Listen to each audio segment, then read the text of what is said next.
కొంచెం గుర్తుపడతా, కానీ నన్నే మర్చిపోయాడు. తెలంగాణ జేఏసీ స్టేట్ కోఆర్డినేటర్గా, రీజనల్ కోఆర్డినేటర్గా పనిచేసిన వ్యక్తిని. సబ్జెక్ట్లోకి వెళ్తే,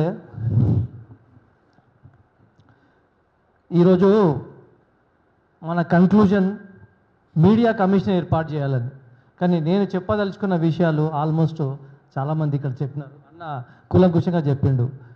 మన యొక్క మీడియా స్వేచ్ఛను ప్రభుత్వం చేతికిస్తే ప్రభుత్వం ఏ స్థాయిలో తన అధికారంతో అణచిస్తుందో మనకు తెలుసు.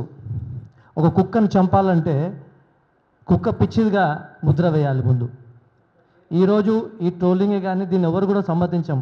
ఈ అబ్యూజివ్ లాంగ్వేజ్ మనం ఎవరు కూడా సమ్మతించము. దానికి వ్యతిరేకంగా తప్పకుండా మనమైతే దానికి వ్యతిరేకంగానే మన వాయిస్ వినిపిస్తాం. కానీ ఏ నినాదం వెనుక ఎవరి ప్రయోజనాలు దాగున్నాయో తెలుసుకోలేనంత వరకు ప్రజలు మోసపోతూనే ఉంటారంటారు. ఇప్పుడు ఈ అంశాన్ని ముందు పెట్టుకొని కర్కశంగా తన వ్యక్తులకు ముందు పెట్టి తనని కానీ మీడియానంతను కూడా నాశనం చేద్దామనే ప్రయత్నం కూడా ముందుకు వస్తుంది. ఈ సందర్భాన్ని మనం అర్థం చేసుకోవాలి.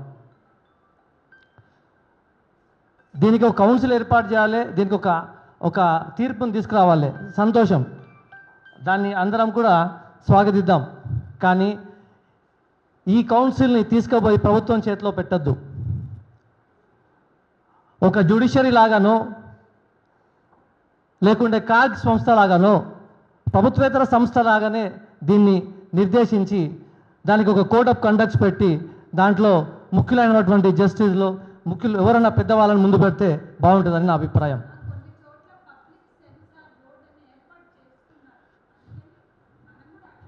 అదే పబ్లిక్ వారికి మాత్రమే పరిమితం కావాలి, కానీ ఇది తీసుకుపోయి మనం ప్రభుత్వ ఆధీనంలో పెట్టకూడదు.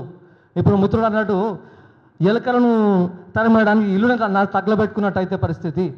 ముఖ్యంగా ఇది అవకాశంగా ఈ తంతు ఈరోజు ఈ ప్రభుత్వం చేస్తుంది కాదు.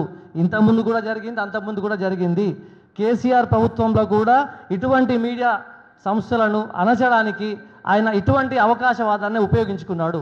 ఈ అవకాశవాదం మనం కోరుకుని తెచ్చుకున్న ప్రభుత్వంలో రేవంత్ రెడ్డిని కోరుకుని నిలబెట్టిన సీఎంగా ఆయన ఇటువంటి తప్పు చేయడని మేము ఈరోజు ఈ ఆశావాదాన్ని వ్యక్తపరుస్తున్నాను. ఇంకొకటి, ఒక సీఎం లెవెల్లో ఉండి కూడా బట్టలిపి ఉరికిస్తా కొడతా అని ఆయన మాట్లాడడం కూడా ఇది మంచి సంప్రదాయం కాదు. ఒక సీఎం లెవెల్లో ఉండి ఒక స్ట్రెచ్చర్లో ఉండి ఆ స్థాయిలో ఉన్న వ్యక్తి ఆ విధంగా మాట్లాడడం అనేది మిగతా వ్యక్తులకు అవకాశాన్ని ఇచ్చినట్టుగా అవుతుంది తప్పితే దాన్ని సమస్యకు పరిష్కారాన్ని చూపించినట్టుగా మాత్రం ఉండదు. ఆ సమావేశాన్ని ఏర్పాటు చేసిన ముజబిర్ రెహమాన్ నిజంగా సందర్భోచితంగా ఏర్పాటు చేసిండు, కానీ ఇది నిరంతర ప్రక్రియగా కొనసాగాలి. ఇంతకుముందు ఎప్పుడో జరగాల్సింది. తులసి చంద్రుని మీద ట్రోలింగ్ చేసినప్పుడే జరగాల్సింది, అక్క మీద ట్రోలింగ్ చేసినప్పుడే జరగాల్సింది. కానీ లేటుగా అయినా కూడా ఒక మంచి ప్రయత్నాన్ని ఏర్పాటు చేసినారు. ముజబిర్ రెహమాన్ని అభినందిస్తూ కృతజ్ఞతలు.